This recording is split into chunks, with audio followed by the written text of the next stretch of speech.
नमस्ते। हम देव उठनी एकादशी को तुलसी विवाह करते हैं। वैसे तो ये विवाह बहुत अच्छी तरीके से करा जाता है, पंडित बुला के मंडप वंडप सजा के।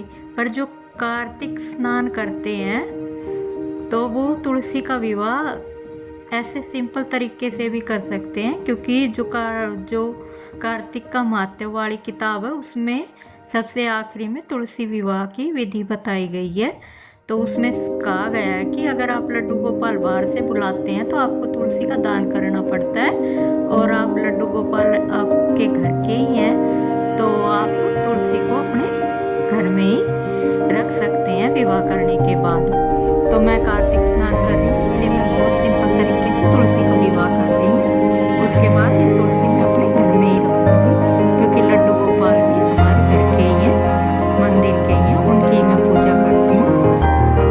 तो ये सबसे पहले तो मैंने तुलसी से आटे से ये तुलसी का ये बना लिया है, चौक पूर लिया है। उसके बाद सबसे पहले हम तुलसी मैया को हल्दी लगा देंगे।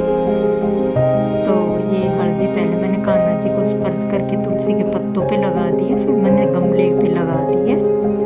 रविवार है इसलिए हम बहुत धीरे धीरे करेंगे, ध्यान रहे कि तुलसी का कोई पत्ता टूट ना जाए।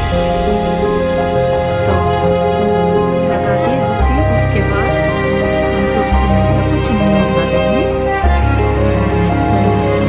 चुन्नी उठा रही हूँ।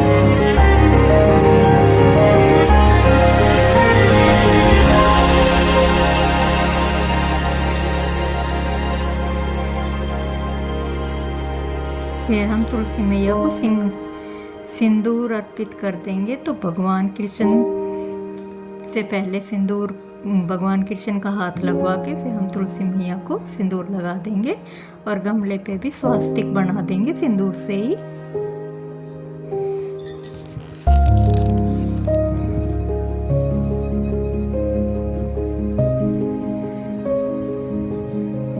स्वास्तिक बहुत शुभ माना जाता है, इसलिए हमें स्वास्तिक हर शुभ कार्य में बनाना चाहिए।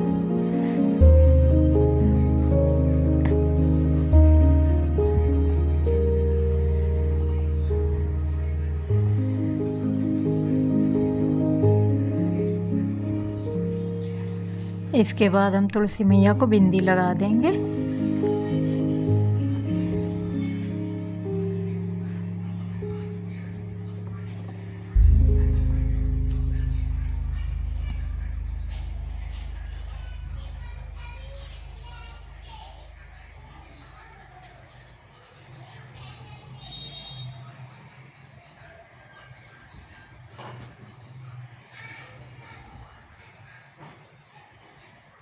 और फिर हम तुलसी मैया को चूड़ी पहना देंगे। सारा श्रृंगार जो भी दुल्हन का करते हैं वैसे ही हम पूरा श्रृंगार करेंगे।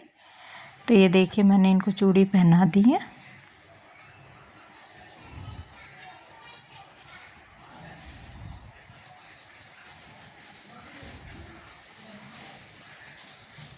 फिर हम फूल रख देंगे। उसके बाद वरमाला। तो ये यहाँ मैंने तुलसी की मंजरियों की वरमाला बना रखी है।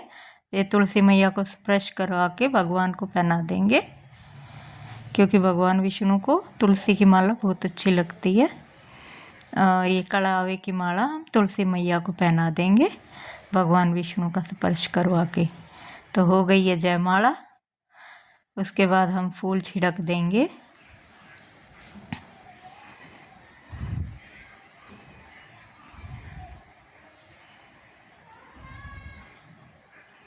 फिर हम भोग लगा देंगे। जैसे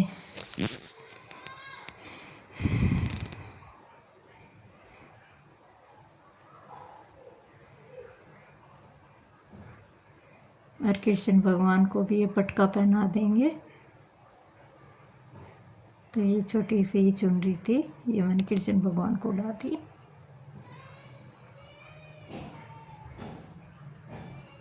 फिर हम दिया जलाएंगे। घी का दिया जलाना होता है अग्नि के रूप में।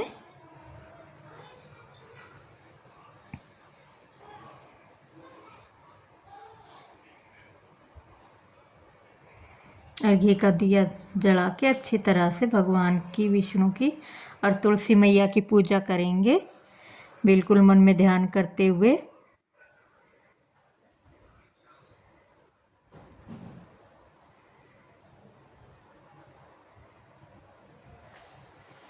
उसके बाद ये हम गोला लेके और ऐसे अग्नि के चारों तरफ 7 बार घुमाएंगे।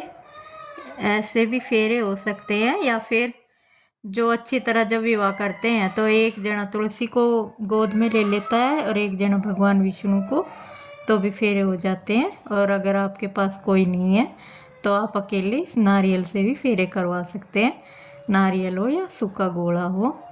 और इधर ये मैं मेहंदी लगाना भूल गई थी, तो गलती माफ़ होगी, तो मैंने यहाँ मेहंदी लगा दी है, क्योंकि मैं पहले मेहंदी लगाना भूल गई थी।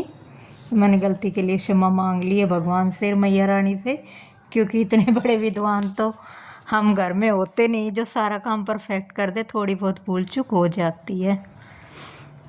उसके बाद जो भी ये कन्यादान का सामान है, जो भी आपने सामान रखा है श्रृंगार का, कपड़े, पैसे, वो सब हमको बाद में दान करना होता है। तो यहाँ मैंने सारा सामान रख दिया, अच्छी तरह पूजा कर ली है और अब मैं घंटी बजा रही हूँ। मन में भाव अच्छा होना चाहिए, थोड़ी बहुत भूल चूक हो जाती है। फिर इसके बाद हम आरती उतार लेंगे, जो भी यहाँ बैठे हैं जितने भी लोग, सब आरती उतारेंगे।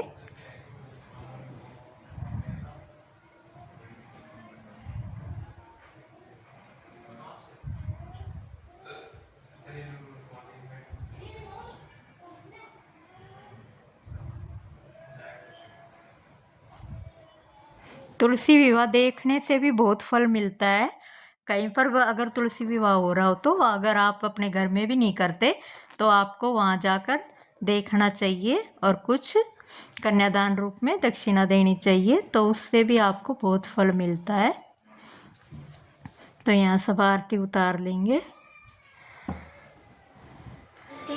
उसके बाद मैं भी आरती कर लूँगी। तो इस तरह सिंपल विधि से आप तुलसी विवाह संपन्न कर सकते हैं।